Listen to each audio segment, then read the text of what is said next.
Now, let's get to our first guest, Pennsylvania conservative who sits on the House Appropriations Committee and House Rules Committee, Congressman Guy Reschenthaler. Congressman, great to see you as always. How about it? After that weird, troubling, and sad display at the White House, how would you describe the Biden regime? Epic failure.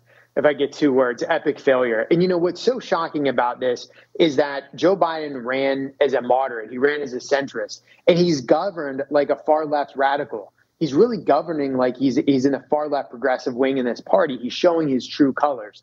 And that's why in this midterm election, Republicans are going to pick up a lot of seats in the House. We're going to take back the gavel from Nancy Pelosi, and we're going to take back power in the Senate. It's because the American people know that the Democratic Party pulled a fast one on them, giving us Joe Biden this weak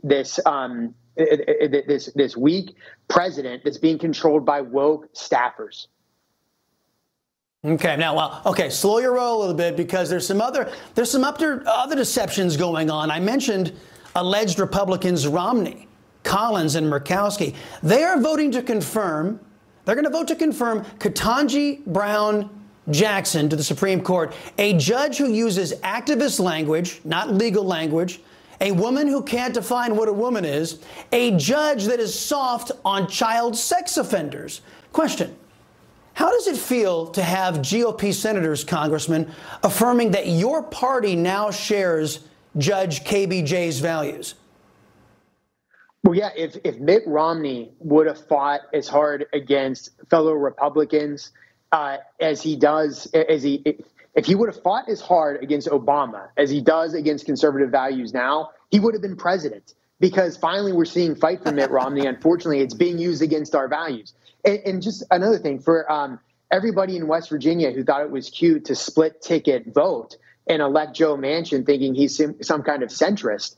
Had we had a Republican in the Senate, the Republicans would have had control of the Senate, and we wouldn't even had to consider this nominee because it would have been Mitch McConnell who could have blocked this. So elections have consequences.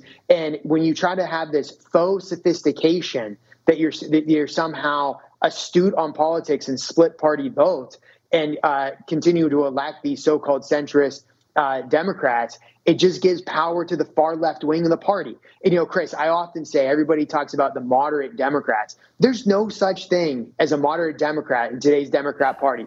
There's Democrats that represent swing districts, but look at their voting records. They're almost in lockstep with Nancy Pelosi. All right, let's talk about the breaking news off the top. Governor Greg Abbott of the great state of Texas is actually listening to some of the Democrats who are more middle of the road, like Henry Cuellar, your colleague, who doesn't like open borders. Governor Greg Abbott is listening to Latino communities down on the southern border who are getting wiped out by Joe Biden and Nancy Pelosi and Chuck Schumer. So he's going to start taking illegal aliens and chartering buses. I've been reading about this here as you've been giving me some answers, preparing me for this ad-lib question to you, Congressman, because it was breaking as we were coming on the air. So let me just ask you, do you support what Governor Greg Abbott is doing, taking illegal aliens and dumping them on your doorstep there where you work in Washington, D.C., and letting you folks handle it? Well, please don't say that somehow I own Washington, D.C. I'm down here for work. In the military, we would call this a hardship tour. Trust me, I'd much rather be back in southwestern Pennsylvania. It's horrible down here. But I applaud Governor Abbott for at least trying to take a stand against illegal immigration. And it's his state that's been feeling the brunt of the illegal immigration coming across the border. So if he has to take these moves, I applaud his actions. And look, I describe a lot of people here in Washington, D.C. as having what could be described as luxury beliefs. They're beliefs that they have the luxury of having because they are from a position of affluence and privilege. I view this as one of those issues. When these illegal immigrants, some of them have criminal records, start coming into the city, watch how they will quickly rotate. Remember, they did this with the defund the police movement. When they say defund the police, they have private bodyguards. They live in gated communities or affluent neighborhoods with low crime. It's the working men and women of this country who pay the price for these so-called luxury beliefs. But look, if I could just put a number on the illegal immigration that we're seeing. Chris, you're at roughly 7,000 illegal immigrants crossing a day, 7,000. And now that Joe Biden wants to do away with Title 42, Chris, it's projected to be 18,000. We have over 2 million illegal immigrants. Congressman. Oh, just this year. It's Congressman. It's going to be look, I'm in Texas. It's going to be an illegal alien superhighway, as I mentioned. It's going to destroy whole communities. But Congressman, I've got to hold the mirror up to the Republican Party. The GOP is decrying Joe Biden's removal of Title 42, and I get that. And that's going to make last year's 2 million illegal aliens look legal compared to what's coming our way. The GOP is long on criticism, but they're short on solutions.